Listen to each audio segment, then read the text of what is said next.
to all of you for coming. It's great to see such a turnout. It reminds me of a funeral, really, but it came before I died. I've decided to change my status. For the last 10 years, I've been permanent part-time, which always amuses Prince Philip every time he comes and sees me at Christmas. Says permanent part-time and laughs and then walks out. I've changed from being permanent part-time to being an estate pensioner. I'm not quite sure what that means other than the fact that I might get a wasp's nest and a free Christmas pudding now and again.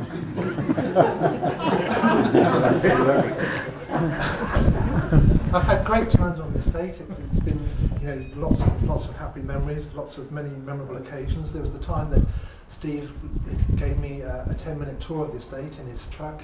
And I mean the whole estate. And I can't recommend that for those with a nervous disposition. There was the time just after I'd arrived where they put me on the back of a raft, and then we lost the race, and I was blamed for the next 10 years for being I was the time when I was not drunk in a hotel bedroom in New York, when Steve had said, "Let's go to New York," and I said, "Why?" And he said, "Why not?" And we went.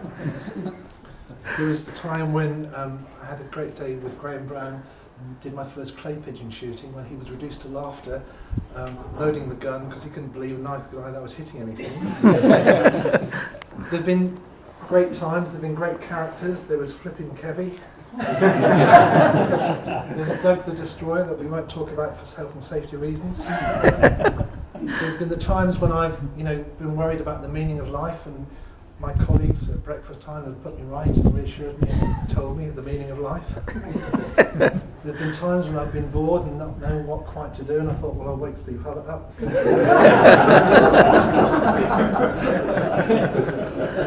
There's been times when I've been suicidal, and of course the daily visits from David, Henry and Anthony have really helped me.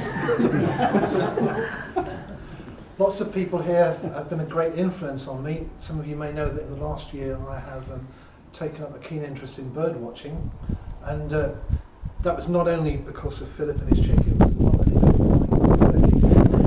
but it's been really because of the wonderful inspirational song that Adrian sings about woodpeckers. It's been absolutely amazing. And every time I see a woodpecker now, I shan't see the black and white markings on the wonderful red feathers, which I think of Adrian. During the time I've been here, I've caught 2 of the 3 sandringham illnesses. That's diabetes and heart failure.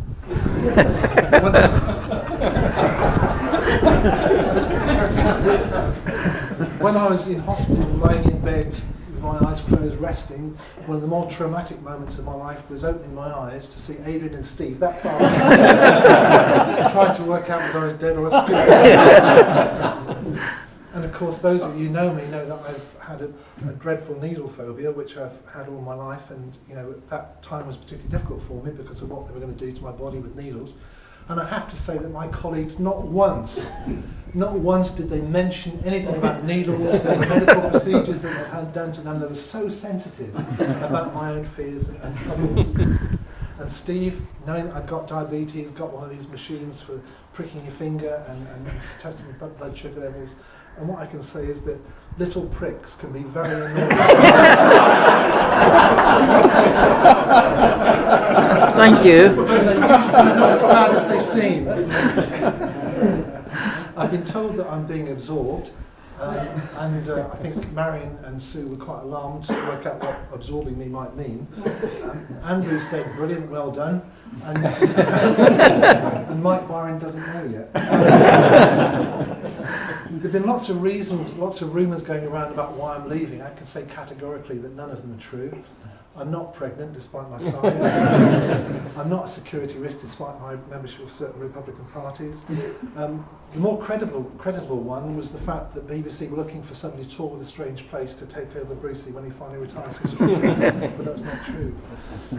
I've described my job on many occasions as playing snap, being blindfolded with one arm tied behind your back, whilst being on the set of Dad's Army and Last of the Summer Wine.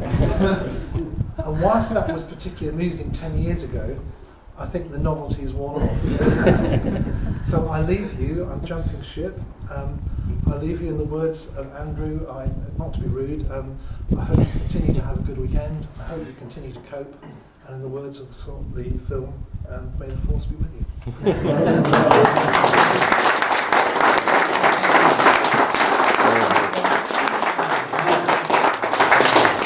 Thank you for the presence. Cheers. Well done. You can always stand right now.